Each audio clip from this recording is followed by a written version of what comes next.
안녕하세요. 오늘은 11월 18일 수요일입니다. 오늘은 역대하 15장 1절에서부터 19절까지를 본문으로 큐티 가이드를 시작하겠습니다.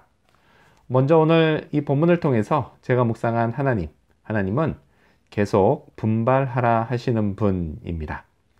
1절 말씀을 읽어볼까요?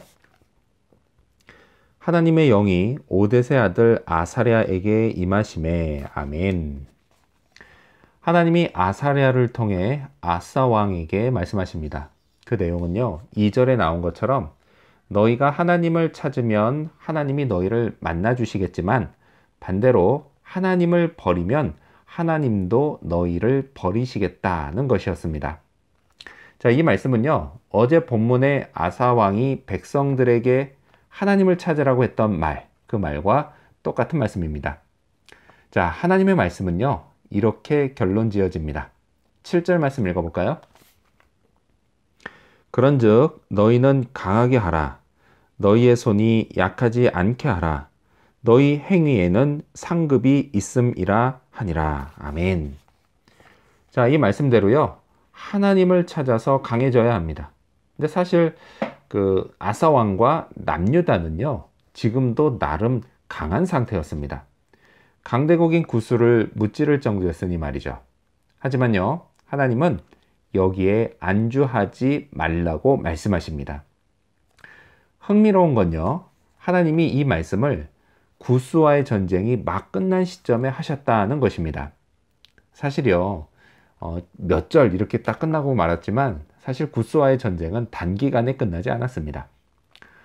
본문에 나온 연도를 잘 계산해 보면요, 이 전쟁이 무려 4년 동안 계속됐다는 것을 알 수 있습니다. 매우 긴 시간이죠. 참고로 한국전쟁 6.25가 3년 동안 벌어졌었습니다. 꽤 긴 시간입니다. 4년이면요. 자, 그런데 전쟁이 길어지면요, 신앙이 무뎌질 위험성이 있습니다. 또한요, 결국 승리로 끝나면 스스로 교만해질 위험도 있었습니다. 그래서요, 달리는 말에 채찍질을 한다고요, 하나님은 현재 잘하고 있는 아사 왕과 백성들에게 신앙적으로 더욱 분발하라고 말씀하셨던 겁니다. 자, 신앙적인 관점에서요, 정말 위험한 순간은 사실 잘 나가지 못할 때가 아닙니다. 반대로요, 좀 된다 싶을 때나 잘 나간다 싶을 때, 그때가 가장 위험합니다. 이때요, 교만이 순식간에 들어와서 신앙을 망가뜨리기 시작하기 때문입니다. 그래서요, 하나님은 계속 분발하라고 이렇게 말씀하십니다. 자, 그렇다면 오늘 이 본문을 통해서 제가 발견한 인간의 모습, 어떤 게 있을까요? 오늘은 또 순종하는 아사 왕을 볼 수 있습니다. 8절 말씀을 읽어볼까요?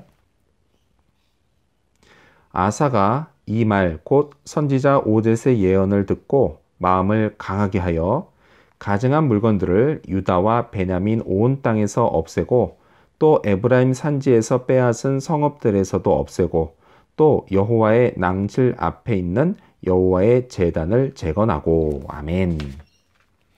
자, 아사 왕은요, 또다시 하나님의 말씀에 순종했습니다.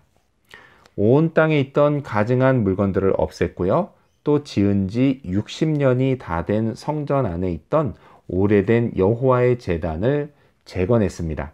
그리고요, 백성들을 예루살렘으로 모아 하나님께 성대한 제사를 드렸고, 그들이 마음과 목숨을 다해 여호와 하나님을 찾기로 언약하게 했습니다.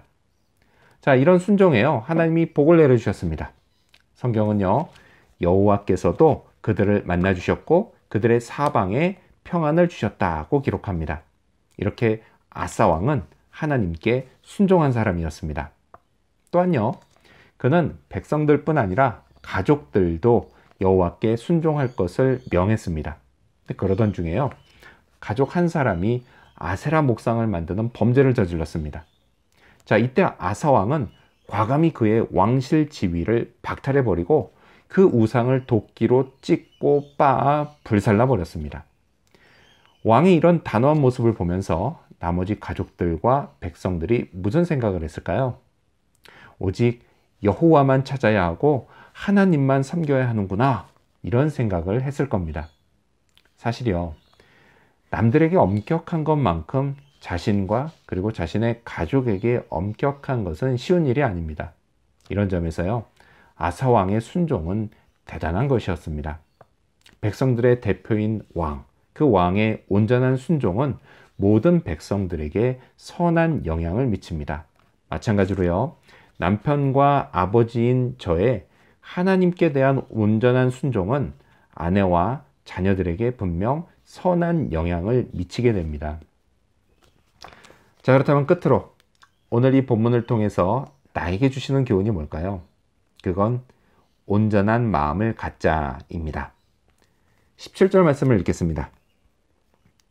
산당은 이스라엘 중에서 제하지 아니하였으나 아사의 마음이 일평생 온전하였더라. 아멘. 아사 왕이요, 정말 열심히 한다고 하기는 했지만 그래도 이스라엘 중에서 산당은 없애지 못했습니다. 산당은요, 산에 있는 예배처소를 말합니다.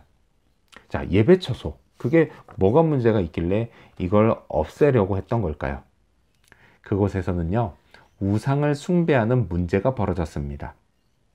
자, 아무튼 성경은요, 비록 아사왕이 산당을 없애지는 못했지만 그의 마음이 일평생 온전했다고 말씀합니다. 사람은요, 결코 완벽할 수는 없습니다. 아무리 열심히 해도 하나님의 기준에 도달할 수는 없습니다.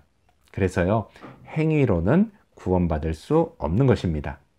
자, 여기에서 하나님의 은혜가 베풀어집니다. 비록 다 할 수는 없지만 마음이 하나님을 향해 온전하다면 하나님은 그걸 귀하게 여겨주십니다. 오래전에 즐겨 불렀던 찬양이 있었습니다. 가사가 이래요. 나의 입술의 모든 말과 나의 마음의 묵상이 주께 연락되기를 원하네. 예수님을 처음 영접했을 때요, 저의 부족함에도 불구하고 하나님이 은혜를 베풀어 주신다는 그 하나님의 사랑을 알게 됐을 때 저는 저의 마음을 온전히 하나님께 드리고 싶었습니다. 그 심정으로요, 이 찬양을 많이 불렀습니다. 비록 지금은요, 그렇게 많이 부르지는 않지만 심정만큼은 똑같습니다. 하나님을 향한 온전한 마음을 갖고 싶습니다. 그리고요, 그 마음을 다해 하나님을 사랑함으로 주께 제 마음을 드리고 싶습니다.